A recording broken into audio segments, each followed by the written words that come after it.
სალამი მოგესალმებით, ვაგრძელებთ ჯონ მაკარტურის საუბრების ქართულ ენაზე ატვირთვას.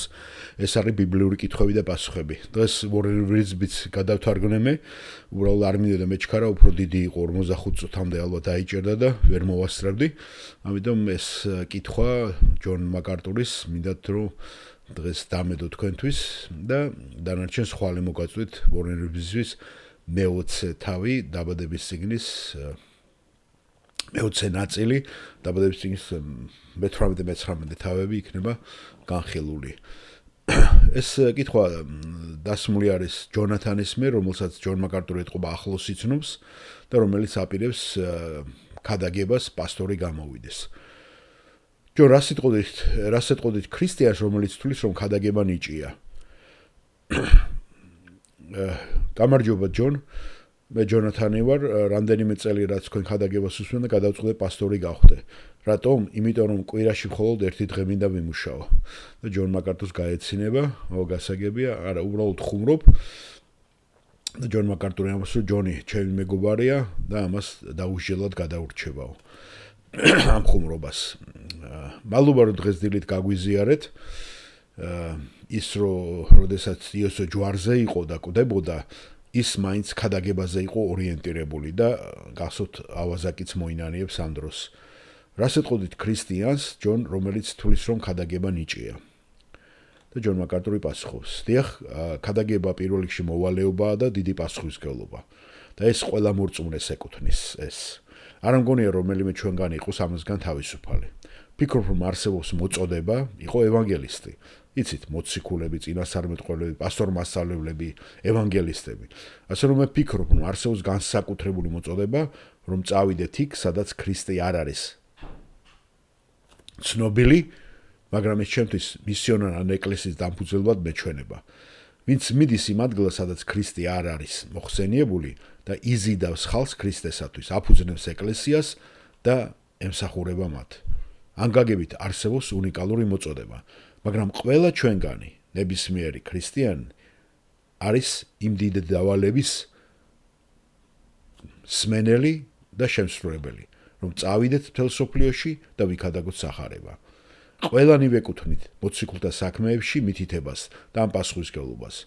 იყავით მოწმენი იერუსალიმში, გახსოვთ მოციქულთა საქმეების პირველი თავის მერვე მუხლი, იყავით მოწმენი იერუსალიმში, იუდეაში, სანამდე ქრისტე ამაღლდებოდა ის ეუნება ხალხს, სამარიას და დედამიწის კიდემდე. სულიწმინდა გადმოოთქვენს და გაგაძლიერებთ ამ გაკეთებაში. ყველა ჩვენგანს ამითი გვაქვს მანდატი, რომ ვახაროთ, როგორც პეტრეს წიგნში წერია და ასევე მივცეთ დამოწმება. როდესაც ვკითხულობთ პეტრეს წერილში, რომ მივცეთ ყველა ადამიანს საჭირო პასუხი. როდესაც ვინმე შეგვეკითხება შიშით და სიყვარულით. იმ იმედის მიზეზი, რომელიც ჩვენა გვაქვს, რომ ჩვენ ყველანი ამითი მახარებლები ვართ. ჩვენი სინათლე ისეთი უნდა იყოს, რომ გავანათოთ ადამიანების წინაშე, რომ დაინახონ ჩვენი კეთილი საქმეები, განადიდონ ჩვენი ზეციერი მამა. ჩვენ ისე უნდა ვიცხოვროთ, რომ ხალხმა დასვას კითხვები ჩვენი გარდაქმნილი ცხოვრების შესახებ და ჩვენ გქონდეს შესაძლებლობა, რომ აღწეროთ ის თუ რა გააკეთა ყოველი ჩვენთაგანის ცხოვრებაში უფალმა. ასე რომ არ ამგონია რომელიმე ქრისტიან შეძლებს ლეგიტიმურად თქვას: "ო, მე არ მაქვს პასუხისმგებლობა ხალხისთვის, რომ სახარება ვიქადაგო." არა, ეს ყველა ქრისტიანის მოვალეობაა. მაგრამ მე ფიქრობ, რომ არსებობს განსაკუთრებული მოწოდებები, რომლებიც ადამიანებს უკვე მაღალ დონეზე და უფრო შთამბეჭდავ დონეზე აიყვანს. არსებობს ნება, რომელიც დაკავშირება უფლისაგან გარკვეულ უნიკალურ მოწოდებასა და უფლის ნიჭებთან. და არიან ისეთი ადამიანები, რომლებიც ისეთივე ვნები არიანი, ამით როგორც არიან ადამიანები, რომლებიც გაწყობილი არიან მაგალითად ვნებით ლოცვისადმი, ზოგი ქადაგებისადმი, ზოგი ცოდნის მიმართ, ზოგი წმინდა წერილის უფრო ჩასაღრმავებლად და ღრმა საკითხების გამოსატანად და მათი ინტერპრეტაციისთვის.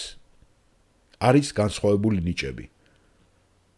ამიტომ მე ფიქრობ, რომ სიტყვის ცოდნა ჩვენი პასუხისმგებლობაა. ლოცვა ჩვენი პასუხისმგებლობაა და სახარების ქადაგებაც ასევე ჩვენი პასუხისმგებლობაა. და არიან ისეთი ადამიანებიც, ვისაც უფრო დიდი მოწოდება ეძლევათ და უფრო მეტი ნიჭი. და ისინი ამ მოწოდებას მიყვებიან. და ეს მოწოდება ხშირ შემთხვევაში პირდაპირ გშთანთქავს და დაგიპყრობს შენ. მაგრამ არც ჩვენგანს არ აქვს უფლება, რომ იცხოვროს პასუხისმგებლობის გარეშე და მხოლოდ ევანგელისტურად გახსნას სპირი და იქადაგოს ქრისტე. მისი საუბარი უნდა ასახავდეს მის ცხოვრებასაც. და კითხვის დამსმელი ჯონათანი ეუბნება. რატომ ხდება ისე, რომ როდესაც პირველად ხვდებით ურწმუნოს და ვესაუბრებით მას თითქმის ყველაფერზე, მაგრამ გვერიდება, რომ პირდაპირ უთხრათ სახარების შესახებ, თუ როგორ უნდა გადარჩეს ის. რატომ ხდება ეს ჯონ? და ჯონ მაკარტური პასუხობს. ფიქრობ, რომ ზოგჯერ ამ ბარიერის გადალახვა რთულია და ჩვენ ამის გაკეთების შესაძლებლობას ველოდებით და ვეძებთ. სიტუაციებს ძალი ჩვენ ვერ წარმართავთ. თქვენ უნდა იყოთ ძალიან მგრძნობიარე და ჩასაფრებული, დაკვირვებული, სულიწმიდი შთაგონებისა და არსებული შესაძლებლობების მიხედვით, რომ გავარჩიოთ სიტუაციები. შეიძლება არ უნდა ვთქვათ უბრალოდ ყველაფერი, მანამ სანამ ამის შეხების წერტილები არ იქნება და ადამიანს არ შევაყვარებ ჩვენ თავს. მაგრამ ამავე დროს მე საერთოდ არ ვეთანხმები ძველი ჩვენი უფროსი თაობის ევანგელიზმს, როცა თვეების განმავლობაში ისინი არაფერს არ ეუბნებიან ქრისტეს შესახებ ადამიანს. მე მახსოვს ვიღაცა მითხრა, რომ შეიძლება გსმენიათ რომელიღაც დიდი მეგაეკლესიის ერთ-ერთი მოძღვარი შესახებ, რომელსაც დაუსვეს კითხვა. რამდენი ხანი უნდა დაელოდო თქვენ ეკლესიაში ადამიანი, რომელიც დადის და აშკარად ღია ცოდვილი ცხოვრებით და სტილი ცხოვრობს, ყველასათვის ნათელია. სანამდე თქვენ მიხვალთ მასთან, თქვენ ამხელ და დაუპირისპირდებითო. და პასუხი იყო, იქნებ 2 წელი, ჩვენ გვინდა რომ მათ თავი კომფორტაბელოდ იგრძნონ. ეს უკვე ზედის მეტისმეტია. ესე იგი, სადღაც უნდა მოვძებნოთ ბალანსი. თავიდან უცებ არ მივახალოთ ადამიანს, იმიტომ სანამდე კარგად არ არის ჩვენი ურთიერთობამყარება და არც დავაგვიანოთ და არც გავწელოთ როგორც ეს პასტორი ლაპარაკობს. მე უბრალოდ მიკვირს ეს ძალიან უცნაური მიდგომაა, თითქოს სახარების გავრცელებამდე და სახის ურთიერთობის ძალიან რაღაც ისეთი დამყარებაა საჭირო ადამიანებთან.